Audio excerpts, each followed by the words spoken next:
বসন্ত গুটি এটা একটি সাধারণ রোগ।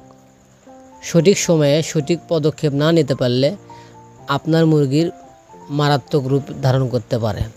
তাই আপনার মুরগিটা মারা যেতে পারে বা খাওয়া ছেড়ে দিতে পারে বা অসুস্থ হয়ে পড়বে বা অন্য রোগে বাসা বাঁধবে এই গুটি বসন্তর ফলে। তাই প্রথমে আলোচনা করতে চাই বসন্ত গুটির লক্ষণ সম্পর্কে। যখন আপনার মুরগির বসন্ত গুটি উঠবে তখন মুরগির মুখের চারপাশে যে লাল অংশটা থাকে সেটা ধীরে ধীরে ফ্যাকাশে হয়ে যাবে, সেখানে গুটিময় ধারণ করবে। কিন্তু মুখেই গুটি বসন্ত ওঠে বিষয়টা এমন না, পায়ে উঠতে পারে, শরীরের অন্য অন্য অংশে উঠতে পারে, কিন্তু সবচেয়ে বেশি বসন্ত গুটিটা মুখে আক্রমণ করে থাকে। যখন আপনার মুরগি বসন্ত গুটি আক্রমণ হবে তখন মুরগিটা ঠিকমতো খাবার খাবে না, এক জায়গায় ঝিম ধরে বসে থাকবে। তখনই আপনাকে বুঝে নিতে হবে যে আপনার মুরগি বসন্ত গুটি আক্রমণ করেছে। এবার আলোচনা করব গুটি বসন্ত সম্পর্কে।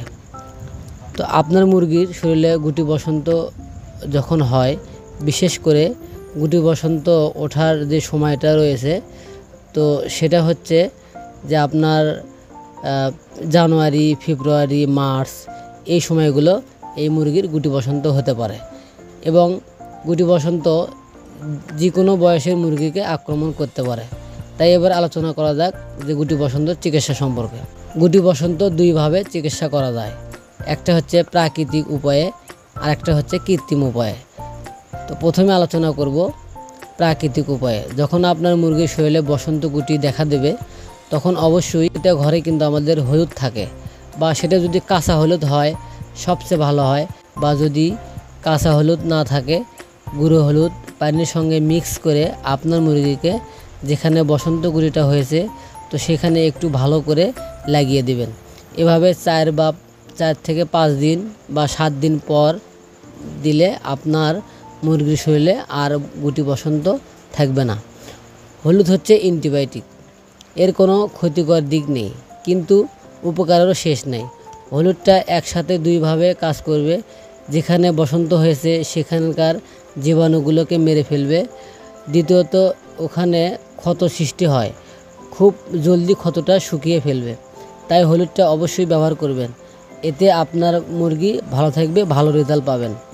কিন্তু একটা বিষয় হলো, খেয়াল রাখবেন হলুদটা যখন আপনাদের মুরগিকে লাগিয়ে দেবেন তখন অবশ্যই অনেক সময় দেখা যায় যে মুরগির কিন্তু চোখের চারপাশে হয়ে থাকে গুটি বসন্তটা। কিন্তু যখন আপনারা হলুদটা লাগিয়ে দিবেন ভালো করে খেয়াল রাখবেন যাতে করে মুরগির চোখের ভেতরে না যায়, কারণ হলুদ একটা অ্যান্টিবায়োটিক। হলুদ যদি আপনার চোখের ভেতরে যায় তাহলে কিন্তু আপনার মুরগির অন্য সমস্যা হতে পারে। তো এবার আলোচনা করা যাক কৃত্রিম চিকিৎসা নিয়ে। স্ক্রিনে আপনারা যে ওষুধটা দেখতে পাচ্ছেন ডক্সিএভেট, আপনার মুরগির শরীরে যখন বসন্ত গুটি থাকবে তখন 1 লিটার পানিতে 1 গ্রাম ওষুধ মিক্স করে খেতে দিবেন।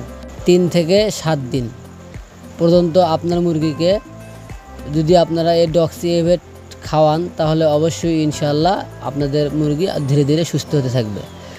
আসলে বসন্ত গুটিটা এত ভয়াবহ রোগ না, কিন্তু আমরা নিজেদের ফলে অনেক সময় দেরি করে ফেলি বা অনেক সময় নিজেরা চেষ্টা করি না সেভাবে, যার কারণে এটা ভয়াবহ রূপ ধারণ করে। আপনার মুরগি যখন বসন্ত গুটি আক্রমণ হবে তখন যদি কৃত্রিম চিকিৎসা না করতে পারেন অবশ্যই প্রাকৃতিক চিকিৎসাটা করবেন, দেখবেন আপনার মুরগি সুস্থ থাকবে, ভালো থাকবে।